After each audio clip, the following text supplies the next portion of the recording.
नमस्कार मित्रांनो, आयुर्वेद चॅनलमध्ये आपल्या सर्वांचं स्वागत आहे।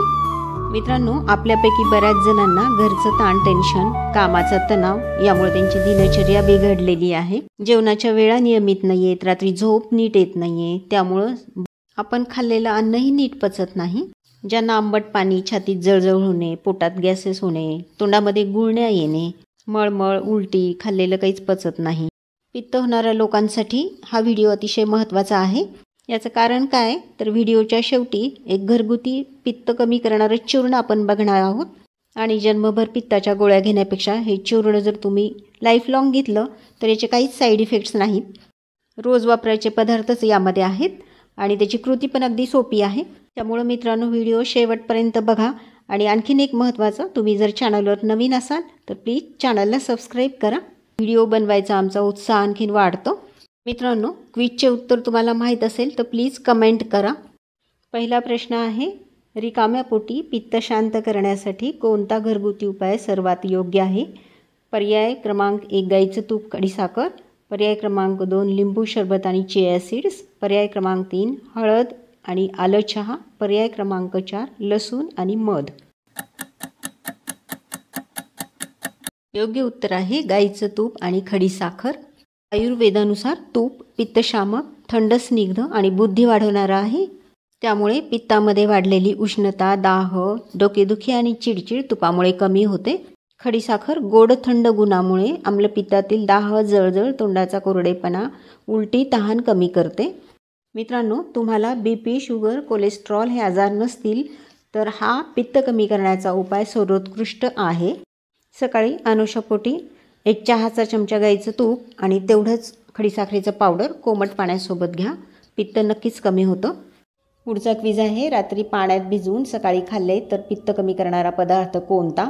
बदाम, काजू, मनुका, 4 नंबर आहे पिस्ता। योग्य उत्तर आहे पर्याय क्रमांक 3 मनुका।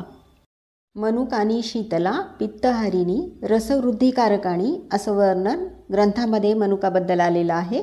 मनुका या थंड, पित्त कमी करणाऱ्या आणि रक्त वाढवणारा असा त्याचा गुणधर्म आहे। 1 मूठ मनुका रात्री झोपताना पाण्यामध्ये भिजवायच्या आणि सकाळी उठलं की ते पाणी आणि त्या मनुका चावून खायच्या। तुम्हाला जर शुगर असेल, तुमची शुगर कंट्रोलमध्ये असेल तर आठवड्यातून 2 वेळा 4-5 मनुका, ते पण जेवण करताना तुम्ही घेऊ शकता। आता आपण पित्तशामक घरगुती चूर्ण कसं बनवायचं हे बघणार आहे। त्यासाठी लागणारं साहित्य बघा, बडीशेप, धने आणि ज्येष्ठ मध, एवढे 3 पदार्थच लागणार आहेत। आणि त्यांचं प्रमाण कसं घ्यायचं तर बडीशेप 1 वाटी, धने 1 वाटी आणि ज्येष्ठ मध मात्र अर्धी वाटी घ्यायचं आहे। धने आणि बडीशेप व्यवस्थित निवडून त्याला थोडंसं गरम करून घ्या। ज्येष्ठ मधच्या कांड्या बाजारात मिळतात, त्या आणून वाटून मिक्सरमध्ये त्याचं पावडर करा किंवा ज्येष्ठ मधचं चूर्णही मिळतं, ते वापरलं तरी चालतं।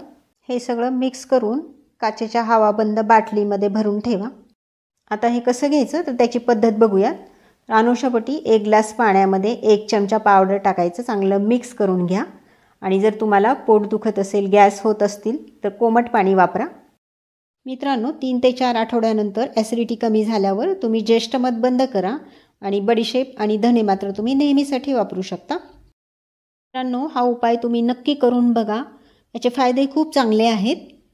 पुढच्या व्हिडिओमध्ये आपण पित्त कमी करण्यासाठी पाणी पिण्याचे सोपे नियम बघणार आहोत।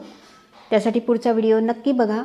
आजचा व्हिडिओ तुम्हाला कसा वाटला कमेंट करा, व्हिडिओला लाईक करा, शेअर करा। भेटूया पुढच्या व्हिडिओमध्ये, तोपर्यंत स्वस्थ राहा, खुश राहा। थँक्यू।